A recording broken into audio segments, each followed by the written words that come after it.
Hello दोस्तों, जय हिंद। दोस्तों, आप सभी का स्वागत है मेरे इस ऑनलाइन प्लेटफ़ॉर्म पर। तो आज हम लोग इकोनॉमिक्स का काफ़ी एक महत्वपूर्ण टॉपिक का डिस्कस करेंगे, जो एग्ज़ाम के लिए काफ़ी कह सकते हैं महत्वपूर्ण है। तो आज हम लोग देखेंगे भारतीय अर्थव्यवस्था का विकास।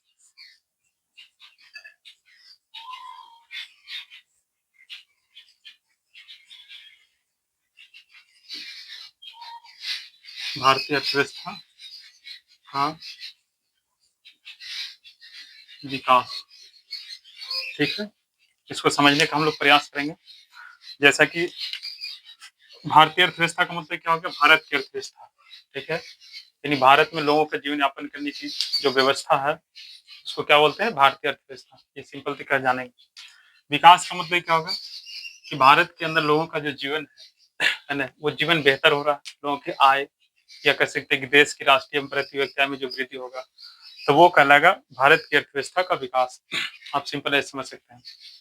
वैसे समझिए कि भारत में कह सकते हैं जो कृषि क्षेत्र है, अब कृषि क्षेत्र में पहले कह सकते हैं कि कुआं से या कह सकते हैं कि आपको लाठा कुड़ी से खेती की जाती थी, लेकिन आज मोटर आ गया है ना, ट्रैक्टर का इस्तेमाल किया जा रहा है। तो ये क्या हुआ? तो हमारे यहाँ कृषि क्षेत्र में क्या होता है? बदलाव होता है। तो इस प्रकार के जो बदलाव होता है उसे क्या कहते हैं? विकास। प्लस कह सकते हैं कि पहले जो कल कारखाना था वो उतना अच्छा नहीं था। प्लस कह सकते हैं आने जाने की जो सुविधाएं थी उतनी अच्छी नहीं थी। स्कूल शिक्षा की जो सुविधा हो गया, स्वास्थ्य की सुविधा हो गया, उसमें काफ़ी ज़्यादा अब क्या है? बदलाव हुआ। तो इस तरह से देखा जाए तो ये भारतीय इतिहास का क्या कहलाएगा?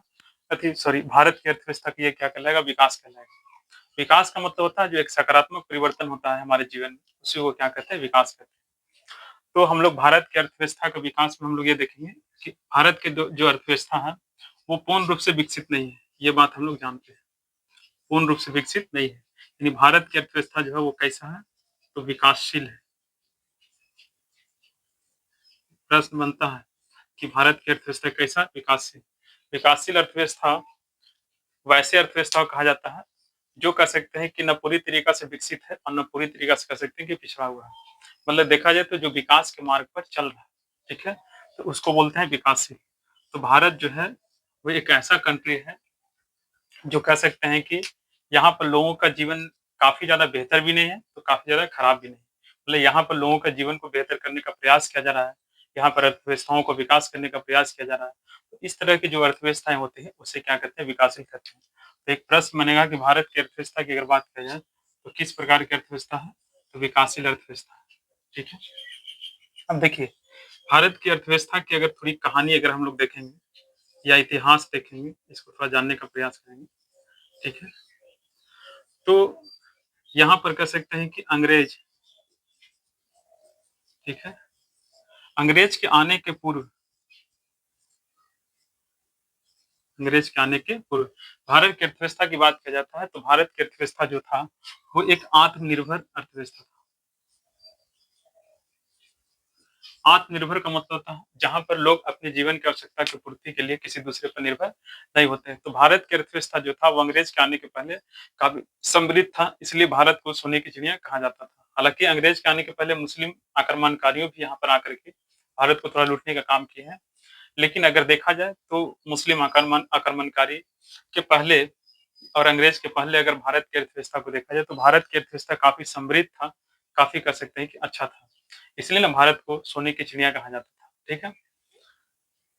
लेकिन कह सकते हैं कि जब अंग्रेज यहाँ पे आते हैं, ठीक है? और वो व्यापार करने के उद्देश्य से आता है और यहाँ वो लगभग 200 वर्ष, कितने वर्ष? 200 वर्ष तक यहाँ पर क्या करता है? शासन करता है। और साथ में कह सकते हैं कि हमारे देश की अर्थव्यवस्था को काफ़ी ज़्यादा कह सकते हैं कि लोग शोषण करने का काम करते हैं, ठीक है? तो इस तरह से देखा जाए तो जो हमारे कह सकते हैं कि पहले जो हमारी अर्थव्यवस्था आत्मनिर्भर था, वो अब अर्थव्यवस्था काफ़ी ज़्यादा कह सकते हैं कि पिछड़ जाता है, काफ़ी स्थिति खराब हो जाता है, ठीक है? तो ये बात यहाँ से हम लोग थोड़ा जानेंगे। अब देखिए, अब अगर वर्तमान समय में देखा जाए, ठीक है? तो वर्तमान समय में कह सकते हैं कि हमारे देश की जो अर्थव्यवस्था है, वो पहले की तुलना में थोड़ा क्या बेहतर हो रहा है। जब अंग्रेज हमारे देश को छोड़ कर के गए थे, तो उस समय हमारे देश की स्थिति काफ़ी ज़्यादा क्या था? खराब था। लेकिन कह सकते हैं कि जब हमारे देश में अपनी कह सकते हैं कि सरकारें बनती है, अपनी शासन की स्थापना होता है और अपना संविधान वगैरह ये सारी चीज़ लागू होता है, तो उसके बाद देश की अर्थव्यवस्था के विकास में काफ़ी ज़्यादा कह सकते हैं कि बदलाव देखने के लिए मिलता है। सरकार यहाँ पर क्या करती है, तो बीच में आपको कई ऐसी योजना आयोग का गठन किया जाता है, ठीक है? और उसके तहत कह सकते हैं कि देश की स्थिति या जो अर्थव्यवस्था है, उसको सुधारने का काम किया जा रहा है। प्लस आपको कह सकते हैं कि विकास परिषद का गठन किया जाता है। नाम से ही पता चलता है विकास परिषद, है ना? जिसका काम है देश के विकास के लिए योगदान देना।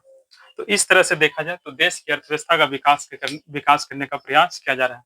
अभी देखा जाए तो पहले की तुलना में भारत की जो अर्थव्यवस्था है, वो काफ़ी कह सकते हैं कि थोड़ा बेहतर दिखाई पड़ता है, क्योंकि लोगों के जीवन यापन करने की जो एक साधन है ना? लोगों में कह सकते हैं कि जो एक उसकी रहन-सहन है, वो काफ़ी ज़्यादा कह सकते हैं कि बदलाव आया है। अब ऐसे देखिए, अब विश्व की कह सकते हैं कि अ, जो अलग-अलग देश है, ठीक है? तो सभी देश की कह सकते हैं कि जो अर्थव्यवस्थाएँ होती हैं, वो सभी देश की अर्थव्यवस्थाएँ एक-दूसरे से प्रभावित होता है। क्योंकि हर एक देश का कह सकते हैं कि जो अर्थव्यवस्था होता है, वो एक-दूसरे के देश से क्या होता है, जुड़ा होता है। क्योंकि हर एक चीज़ एक देश के अंदर नहीं पाया जाता है, आप सोच सकते हैं, ठीक है?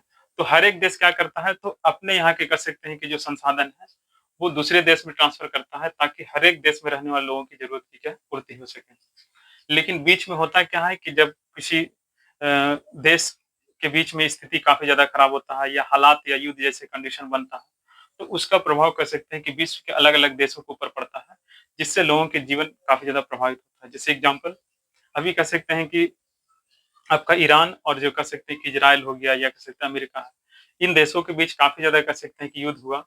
अब ऐसे स्थिति में कह सकते हैं कि विश्व के जितने भी देश हैं, वो सभी देश के ऊपर कह सकते हैं कि जो प्राकृतिक कह सकते हैं कि जो गैस था, तेल था, क्रूड ऑयल वगैरह, तो इसके कारण काफ़ी ज़्यादा लोगों को दिक्कत हुआ और आज भी कह सकते हैं कि इसका जो प्रभाव है, वो स्पष्ट दिखाई पड़ता है। तो इससे ये पता चलता है कि विश्व के जो कह सकते हैं कि जितने भी देश हैं, सभी देश की अर्थव्यवस्थाएँ जो है, वो एक-दूसरे से क्या जुड़ी हुई है। इसलिए ना आज कह सकते हैं कि वैश्वीकरण का कह सकते हैं कि युग है, क्योंकि आज विश्व के सभी जो अर्थव्यवस्थाएँ हैं, विश्व के सभी देश जो है, वो एक-दूसरे के साथ क्या है जुड़ा हुआ है और इस तरह के जो जुड़ाव होता है, उसी को कहते हैं वैश्वीकरण। अब विश्व के कह सकते हैं कि किसी भी कोना या देश में कह सकते हैं कि हालात खराब होगा या देशों के बीच हालात खराब होगा, तो उसका प्रभाव जो है कि लगभग सबके ऊपर पड़ता है। जैसे एग्ज़ाम्पल अब भारत कई राज्यों से मिलकर बना हुआ है और सभी राज्य में सभी तरह के संसाधन अ, पाए जाते हैं। अब कोई एक राज्य में सभी प्रकार के संसाधन नहीं पाया जाता है। जैसे एग्ज़ाम्पल बिहार में खेती होता है, तो यहाँ कोयला नहीं मिलता है। जबकि झारखंड में कोयला मिलता है, तो वहाँ खेती कम होता है।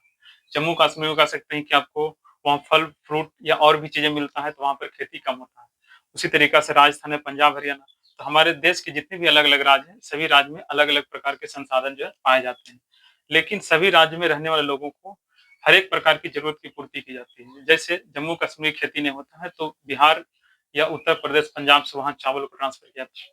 जबकि वहाँ जो फल होता है, उसे हम लोग के बाज़ार में ट्रांसफ़र किया जाता है। तो इस तरह से जो देश के जितने भी स्टेट है और रहने वाले लोग हैं, सबको ज़रूरत की पूर्ति किया जाता है।